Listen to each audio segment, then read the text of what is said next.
যুদ্ধ শুরু হয়েছে 2013 সালে। শাপলা চত্বরের সাদা ফুলগুলো লাল রক্ত রঙিন করেছে হেফাজতে ইসলামের কর্মীরা। 2016 সালে রক্ত দিয়েছে আলেম উলামারা, বুরহানুদ্দিনের রক্ত দিয়েছে আলেম উলামারা, 19 সালে রক্ত দিয়েছে আলেম উলামারা, মুজাহিদ আন্দোলনে রক্ত দিয়েছে আলেম উলামারা, সূচি বিরোধী রক্ত দিয়েছে আলেম উলামারা, ম্যাক্রম বিরোধী রক্ত দিয়েছে আলেম উলামারা, দুলাই পাড়ার মূর্তি বিরোধী রক্ত দিয়েছে আলেম উলামারা। 24 সালে 100 তাজা প্রাণ কওমি মাদ্রাসা থেকে দিয়েছে। সুতরাং আগামীতে আলেম উলামাদেরকে মাইনাস করে বাংলাদেশকে বাগবাটোয়ারা করতে দেওয়া হবে না, করলে মেনে নেওয়া হবে না। চিল্লায় বলেন ঠিক কিনা? হরিপদ আর মধুসূদনের পাগলা যে বাংলাদেশে বসে রয়েছে। মায়ের খাওয়ার সময় আপনি ইসলাম ইসলাম খুঁজবেন, বাইচে গেলে নাম দিবেন গাজী, মরলে নাম দিবেন শহীদ। আর যখন কোন রকমে বেঁচে ফিরবেন, ইসলামকে যখন সমুন্নত করার যখন সুযোগ আসবে, তখন আপনি বেড়িদের আসলের তলে গিয়ে লুকান। ঠিক কিনা? এমন কিছু মতলববাজ আছে না নাই? এরা ইসলামের জন্য মোহাব্বত আলী না, এগুলোর নাম মিস্টার মতলব আলী। এরা বলে ইখতিলাফ করে উলামায়ে কেরামরা, এরা এক হয় না। আমি বলবো ইখতিলাফ নাই, মতানৈক্য নাই, মারামারি নাই। পৃথিবীতে এমন কোন সেক্টর, এমন কোন মানুষ, এমন কোন পশু আল্লাহ দুনিয়াতে বানান নাই। যে জায়গায় বট গাছ উঠছে সেই জায়গায় হিতে অন্য কোনো গাছ উঠতে দিবে না, সে একাই দাঁড়াবে। গাছে গাছে ইখতিলাফ। লতা গাছ অন্য গাছের জড়াইয়া ধরে এমন ভাবে মুসাফাহা আর মুআনাকা করে এক টিপে ভিতরের গাছ মাইরা ফেলায়। গাছে গাছে মারামারি। বলো হুজুর, লতা আর গাছের মারামারির কথা বললে হবে? আমরা আওয়ামদের ভিতরে মারামারি আছে কিনা ওটা দেখাইতে হবে তো। আমরা তো তোদের মতো ইখতিলাফ করি না। করেন, আপনি দেখেন না। আমার গায়ে জ্বর হয়েছে, একজন ডাক্তারের কাছে গেলাম, ইসলামপুর এলাকা। গিয়ে ডাক্তারকে দেখালাম, ও ডাক্তার সাহেব গায়ে জ্বর হয়েছে, কি হলো দেখেন তো। ডাক্তার সাহেব 5টা পরীক্ষা দিল, রিপোর্ট দেখে বললো, মাওলানা সাহেব আপনার ডেঙ্গু হয়েছে, এই নেন 10টা ওষুধ খাবেন, ভালো হয়ে যাবেন। ঠিক আছে, বাসায় 10টা ওষুধ নিয়ে আসলাম। কচকচা নোট, শেখ মুজিবের কল্লাওয়ালা নোট দিয়ে ওষুধ কিনছি, অবশ্যই সেবা হবে। ফার্মেসিওয়ালার সাথে সম্পর্ক করলাম, 10 পদের ওষুধ নিয়ে এসে বাসায় বাতের দানার চাইতে ওষুধের দানার পরিমাণ বাড়ছে, খাইতেছে। 10 দিন গেল, সুস্থ হলাম না। নতুন ডাক্তারের কাছে গেছি চট্টগ্রাম শহরে, এবার কেয়ার হাসপাতালে। ও ডাক্তার সাহেব, অমুক ডাক্তারে দেখাইছিলাম বোলাতে, অসুস্থতা যাচ্ছে না, গায়ে জ্বর, যত ওষুধ খাচ্ছি তত বাড়তেছে, ব্যাপার কি? ডাক্তার বললেন, অতীতের প্রেসক্রিপশন সাথে নিয়ে আসছেন? আনছি। দেখান তো দেখি। এই তো। ডাক্তার সাহেব সমস্ত ওষুধগুলো দেখলো, ক্রস চিহ্ন মারল। এই ওষুধ হবে না, নেন নতুন প্রেসক্রিপশন লিখে দিলাম, এগুলো খাবেন, ভালো হয়ে যাবে। আমার প্রশ্ন হলো, ডাক্তারিকে শুধু আপনি পড়ছেন, বলার ডাক্তারিকে ডাক্তারি পড়ে নাই? আপনি এর ডাক্তারের প্রেসক্রিপশনে ক্রস চিহ্ন মারলেন কেন? আপনার কথা শুনে আমি ডাক্তারের ওষুধ শুনে ডাক্তারি ফার্মেসি থেকে ওষুধ খাবো মানলাম। আগের ডাক্তারের ওষুধ যে খাইলাম, ওরকে আপনি চিনেন না? বলে চিনি। কোথায় পড়ছে? বলে আমার সাথে ঢাকা মেডিকেলে পড়ছে। কোন বেচে পড়ছে? আমার বেচে পড়ছে। লেখাপড়া কেমন ছিল? বলে আমার চাইতে আরো ভালো ছিল। আপনার চাইতে ভালো ডাক্তার, তার কাছ থেকে ওষুধ খাইলাম, ভালো হলো না, তার প্রেসক্রিপশন আপনি ক্রস চিহ্ন মারলেন, আপনারটা আপনি কায়েম করলেন, ব্যাপার কি? বলে ইলম এক হতে পারে, কিন্তু ডাক্তারের বিদ্যার ভিতরের মধ্যে ইখতিলাফ আমাদের ভিতরে আছে। ঠিক কিনা? বলেন তো এবার। বুঝে থাকলে ডাক্তার ডাক্তারে মারামারি আছে না নাই? কিন্তু এই মারামারি দেখেন না আপনারা, শুধু মোল্লারা মারামারি করে, এটা দেখেন। আপনি আজকে বিল্ডিং বানাইলেন, আমি আজকে বিল্ডিং বানাবো, 10 তলা বিল্ডিং। একজন ইঞ্জিনিয়ারের কাছে গেছি, ও ইঞ্জিনিয়ার সাহেব 10 তলা বিল্ডিং বানাবো, একটা ইঞ্জিনিয়ারিং ড্রয়িং দেন, একটা প্ল্যান দেন, কত কোটি টাকা খরচ হবে? তিনি বললেন প্রতি ফ্লোরে 1 কোটি টাকা, 10 তলা বিল্ডিং বানাতে 10 কোটি টাকা খরচ হবে, এটা মিনিমাম। ভালো, কাজ শুরু করেন। 1 বছর কাজ শুরু করলো, 5 তলা পর্যন্ত বিল্ডিং হয়ে গেল। এর মধ্যখানে আমার ছেলের জন্য আরেকজন ইঞ্জিনিয়ার সাহেবের মাইয়া নিয়ে আসলাম, বিয়ে করালাম। ওই মাইয়ার বাবা ইঞ্জিনিয়ার, তিনি অন্য ইঞ্জিনিয়ার। 2 বছর পরে আমার 10 তলা বিল্ডিং এর কাজ শেষ হলো। আমি আমার ইঞ্জিনিয়ার সাহেবকে দাওয়াত করলাম, একই সাথে আমি আমার বিআই ইঞ্জিনিয়ারকে দাওয়াত করলাম। বিআই সাহেব আমাকে জিজ্ঞাসা করলো, মাওলানা মাহমুদ সাহেব বিল্ডিং তো বানালেন, মাশাআল্লাহ খুব সুন্দর, তো কত কোটি টাকা খরচ হলো? আমি বললাম 10 কোটি। নাউজুবিল্লাহ, আস্তাগফিরুল্লাহ, এটা কি বললেন? কত কোটি? 10 কোটি। হায় রে হায়, আপনি আমার লগে কেন দেখা করলেন না? আপনি যদি আমার সাথে দেখা করতেন, আপনার 10 তলা বিল্ডিং আমি 5 কোটি টাকাতে খরচ করে সুন্দর করে দিতাম। লাগছে পেস। 2 তলা ফ্লোরে আমি আমার জন্য বেডরুম বানাইছি, আরামের বালিশে সুন্দর করে মাথা রেখে ঘুমাবো। বেড়ার ঘর থেকে, টিনের ঘর থেকে বিল্ডিং এ উঠে আমি মাথা রেখে ঘুমাবো। আরামের জন্য বিছানা বানাইলাম, বিল্ডিং বানাইলাম। যে বিল্ডিং এ উঠলে আমি আরামে ঘুমাতে পারবো মনে করেছি, সেই 2 তলায় উঠে এখন আমি মাথা রাখার পরে বালিশের সাথে আমার আর ঘুম আসে না, শুধু চিন্তায় ওই ইঞ্জিনিয়ার আমার বাকি 5 কোটি টাকা কই নিছে, আগামীকাল সকালবেলা এটার কলার দইরা আমি জিগামো। বলেন তো, ইঞ্জিনিয়ার মারামারি আছে না নাই? এই আলোচনা আপনারা করেন না। একজন পাইলট প্লেন চালাবে, সমস্ত গাড়ির ড্রাইভার একটা, ট্রেনের ড্রাইভার একটা, বড় বড় এক্সকাভেটরের ড্রাইভার একটা, বড় বড় লঞ্চের ড্রাইভার একটা, কিন্তু প্লেনের ড্রাইভার 2টা কেন? বলে একটা ডানে বসে, একটা বামে বসে। এরা প্লেন চালানোর মধ্যে ইখতিলাফ হয়ে যায়। আবার 2 ইখতিলাফ ঠিক করার জন্য মাঝখানে পিছনে আরেকজনকে নিয়োগ করে, ওইটার নাম নাকি বলে ক্যাপ্টেন। বোঝা গেল প্লেনের পাইলটদের মধ্যে ইখতিলাফ আছে, কিন্তু এই ইখতিলাফ আলোচনা আপনারা করেন না। ইখতিলাফ দেখেন কোনটা? বদম মাওলানাদেরটা। সাদা জামায় দাগ লাগছে তো বেশি দেখা যায়, আলেম ওলামাদের ইখতিলাফটা দেখেন। আমি তো কসম করে বলতে পারবো, পৃথিবীর মধ্যে যদি সমষ্টিগতভাবে এক ঐক্যভাবে কোন জাতি যদি আল্লাহর জমিনে কেউ যদি প্রতিষ্ঠিত হয়ে আজকের দিনে কেউ যদি বসবাস করে, কসম করে বলতে পারবো সেই জাতির নাম হলো উলামায়ে দেওবন্দ, দাড়িওয়ালা টুপিওয়ালারা। এরাই হলো সবচাইতে বেশি ঐক্যকে লালনকারী জাতি, ঠিক কিনা? উদাহরণ না দিলে বুঝবেন না। জামিয়া হুসাইনিয়া থেকে একটা ফতোয়া নেন, হুজুর শুকুরের গোশত খাওয়া হালাল না হারাম? জামিয়া থেকে ফতোয়া দিল হারাম। এই ফতোয়াটা আপনি হাটহাজারী মাদ্রাসায় নেন, পটিয়া মাদ্রাসায় নেন, নানুপুরে নেন, জিরিতে নেন, বাবনগরে নেন, মেকল মাদ্রাসায় নেন, আরজাবাদে নেন, ফরিদাবাদে নেন, বসুন্ধরায় নেন, দেওবন্দে নেন, করাচিতে নেন, যেইখানেই নেবেন বলবে যে মাসালা ঠিক, মাসালা ঠিক। তাহলে একটা মাসালার উপর তো উলামায়ে কেরামরা ঐক্য আছে। আর আমি আপনার দোকান থেকে একটা মোবাইল কিনলাম, কেই না পাশের দোকানে গেছে একটা কেসিন লাগাইতে, ভাই দেখেন তো মোবাইলটা ঠিক আছে নি? ভাই এটা কোন দোকান থেকে কিনছেন? কিনছি আর কি ঠিক আছে নি কোন? তো ভাই আপনার নকল মোবাইল ধরাই দিচ্ছে। দোকানে দোকানে ইখতিলাফ আছে না নাই? ওরে মিয়া, বাজারে 10টা দোকান আছে, 10 দোকানের 10টা মতবাদ, 10টা মাযহাব তৈরি করে রাখছো। আমরা বাংলাদেশে হাজার মাদ্রাসা তৈরি করে রাখছি, হাজারটা ইলমের দোকান আছে। আল্লাহর জাত সিফাতের কসম করে বলতেছি, ইলমের বিষয়ে, মদিনাওয়ালা নবীর আইনা নবীর বিষয়ে সমস্ত ইলমের দোকানগুলো এক এবং অভিন্ন আছে। চিল্লায় বলেন না ঠিক কিনা? আলেমদের ইখতিলাফ নিয়ে তো গুতান কেন তাইলে? আমরা তো আমাদের ঐক্যের উপরে ভালোভাবে অটল আছি। এই জায়গার মধ্যে 10 মায়ের 10 সন্তান আছে না নাই? একজন আরেকজনের অপছন্দ করে আছে না নাই? কোন হরিপদ আর মধুসূদনের বাচ্চা, ইসকনের বাচ্চা গত 5 বছর আগে, 10 বছর আগে যেই রকম বুরহানুদ্দিনের মধ্যে আমার নবীর ইজ্জতের শাল নিয়ে টানাটানি করছিল, আল্লাহ না করুন ওই রকম কাজ যদি ইন্দ্রনারায়ণপুর হয়, আমি কসম করে বলতে পারবো আপোষে ইখতিলাফে লিপ্ত 10 মায়ের 10 সন্তান এক জায়গায় হইয়ে নাস্তিকের বাচ্চার জিহ্বা ছিঁড়ে ফেলবে। চিল্লায় বলেন না ঠিক কিনা? কই উলামায়ে কেরাম তো দেখতেছি, দাড়িওয়ালা টুপিওয়ালা সবাই তো দেখতেছি এক বিষয়ে একমত। তাইলে আপনি ইখতিলাফ দেখলেন কই?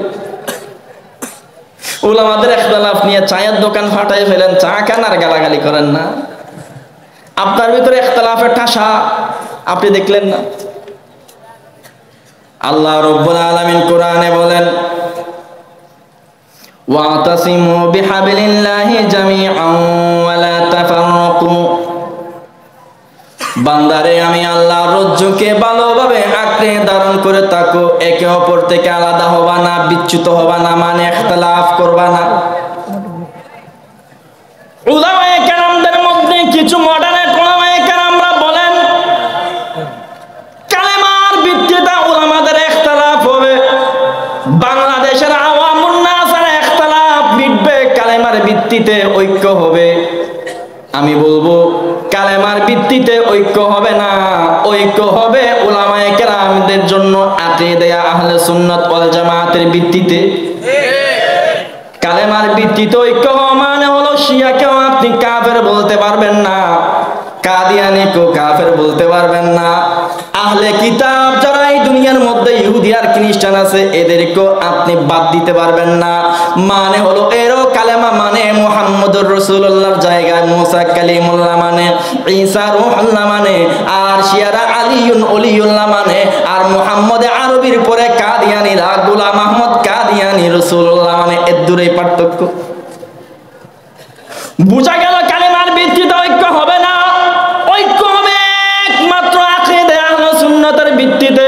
যার ভিতরে আকীদা আহলে সুন্নাত থাকবে সে তার সাথে আমার ব্যক্তিগত দ্বন্দ্ব থাকতে পারে, আপোষে অমিল থাকতে পারে, তার সাথে আমার আয়নার সীমা নিয়ে টেলাটেলি থাকতে পারে, কিন্তু আমার ইসলাম প্রসঙ্গ যখন সামনে আসবে, বাংলাদেশের মধ্যখানে যখন ইসলামী হুকুমতকে নিয়ে আসার প্রসঙ্গ চলে আসবে, কোরআনকে যখন সংবিধান বানানোর প্রসঙ্গ চলে আসবে, তখন কোন হরিপদ আর মধুসূদনকে আমরা সাইড দেব না, আকীদা আহলে সুন্নাতের ভিত্তিতে আমরা ঐক্য হয়ে যাব, ঠিক কি না? এটাই ঐক্যের ফর্মুলা। এবার আসেন বাংলাদেশে উলামায়ে কেরামরা বা বাংলাদেশের আওয়ামুন নাসদের জন্য কেন বাংলাদেশের ইসলামী নেতাগণ শাসনভার পায় না, এর কারণ কি? মোটা দাগের কয়েকটা কারণ আছে, কারণগুলো আমি বলি। বাংলাদেশের আওয়ামুন নাসরা আলেম উলামাদেরকে নেতা হিসেবে গ্রহণযোগ্য বা প্রতিষ্ঠিত বা যোগ্য মনে করে না। ওরা মনে করে আলেম মানুষ, হুজুর মানুষ, সে তো মাদ্রাসায় পড়াবে, সে তো ইমামতি করবে, সে আবার রাজনৈতিক নেতা হবে কেমনে, এটা মনে করে। আমি আপনাদেরকে জানতে চাই, মুহাম্মদ আরবি বিশ্ব নেতা ছিলেন কি ছিলেন না? তিনি কোন কলেজে পড়ছেন, কোন ভার্সিটিতে পড়ছেন? আবু বকর, উমর, উসমান, আলী রাদিয়াল্লাহু তাআলা আনহুম আজমাইন নেতা ছিলেন কি ছিলেন না? কোন কলেজে পড়ছেন বাবা? এমন নেতা ছিলেন যে মদিনা থেকে ডাক দিলে ইউরোপ পর্যন্ত থরথর করে কাঁপতো, ঠিক কিনা? আর এখন আমরা ডাক দিলে প্রতিবেশীরা হা হা হা করে হাসে। কারণ কি? একজন ব্যক্তি মার খায়, নির্যাতিত হয়, গরু চুরি করছে, তার উদাহরণ দিচ্ছি। গেছে স্থানীয় একজন নেতার কাছে, নেতা সাহেব অমুক আমার গরুটা চুরি করছে, জনাব বালতি মিয়া আমার গরুটা নিয়ে গেছে, গরুটা উদ্ধার করে দেন। উনি বললেন আমি এলাকার নেতা হইছে, এমনি এমনি অনেক টাকা ইনভেস্ট করছি, 50,000 টাকার বান্ডিল একটা দে, তারপরে গরু উদ্ধার করে দিব। এরকম কতগুলো মতলবালি আছে না? আচ্ছা আচ্ছা, আমাদের অধিকার কথা কইতেছে এখানকার না। এখন তিনি বিচারে না পাইয়া গেছে থানার কাছে। ও থানার দারোগা সাহেব, অমুকের কাছে বিচার দিছিলাম, সে বিচার করে নাই, আমার গরুটা উদ্ধার করে দেন। বলে 50,000 টাকার বান্ডিল টেবিলে রাখো। গেছে তারপর আদালতের কাছে, আদালতও কইল ওইটা এত টাকা দিয়া অমুক জায়গায় ট্রান্সফার হয়েছি, টাকা দাও। কারো কাছে বিচার না পাইয়া আসছে জামিয়া হুসাইনিয়াতে জোহরের নামাজ পড়তে, এশারের নামাজ পড়তে, ইমাম সাহেবের কেরাত ছুই না, দাড়িগুলো ভিজাইয়া অনেক চোখের পানি ফালাইয়া তারপর ইমাম সাহেবরা জড়াইয়া ধরে কয়, হুজুর আপনাদের মতো মানুষরা নেতা হতে পারেন না, আপনারা নেতা হতে পারলে আজকে আমাদের এই দুর্গতি হতো। অমুকের কাছে কাছে ঘুষ চাইছে, অমুকের কাছে কাছে টাকা চাইছে, অমুকের কাছে কাছে সম্পদ চাইছে, কেউ আমার গরুটা উদ্ধার করে দিল না। আপনারা যদি আজকে সমাজের নেতা হইতেন কতই না ভালো হতো। আল্লাহ তাআলা একটা সুযোগ আইনা দিছে, স্বৈরাচারকে বাংলাদেশ থেকে বাগাইয়া ওই ইমামরে এলাকার নেতা বানানোর সুযোগ দিছে। তখন ওই গরু চুরি হয়ে যাওয়া মানুষটা এসে কয় কি, ইমাম সাহেবের অবদান বইলা গেছি, একটা সিঙ্গারা আর একটা সমোসা, একটা জিলাপি পাইছে, আর সকাল বিকাল নাচে কার পিছনে নাম কইলে আবার বিষা ক্যান্সেল হয়ে যাবে। সারা জীবন যাদের কাছ থেকে গুতা গাইছে তার পিছনে আমার মানুষটা দৌড়াইতে থাকে।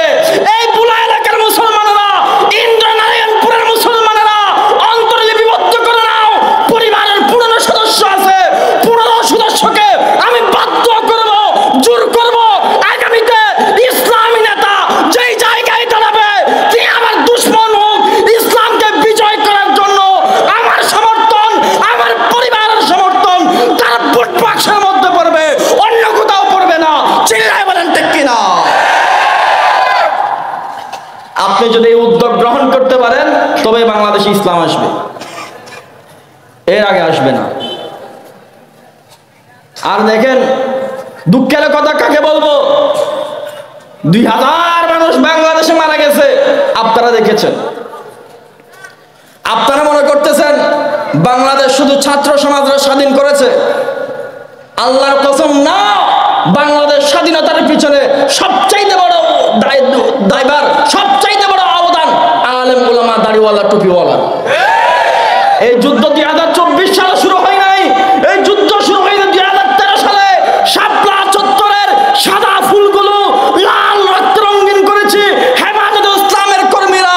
2016 সালে রক্ত দিয়েছে আলেম উলামারা, বুরহানুদ্দিনের রক্ত দিয়েছে আলেম উলামারা, 19 সালে রক্ত দিয়েছে আলেম উলামারা, মুজাহিদ আন্দোলনে রক্ত দিয়েছে আলেম উলামারা, সূচি বিরোধী রক্ত দিয়েছে আলেম উলামারা, ম্যাক্রম বিরোধী রক্ত দিয়েছে আলেম উলামারা, দুলাই পাড়ার মূর্তি বিরোধী রক্ত দিয়েছে আলেম উলামারা।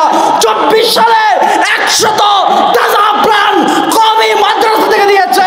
সুতরাং আগামীতে আলেম উলামাদেরকে মাইনাস করে বাংলাদেশকে বাগবাটোয়ারা করতে দেওয়া হবে না, করলে মেনে নেওয়া হবে না। চিল্লায় বলেন ঠিক কিনা?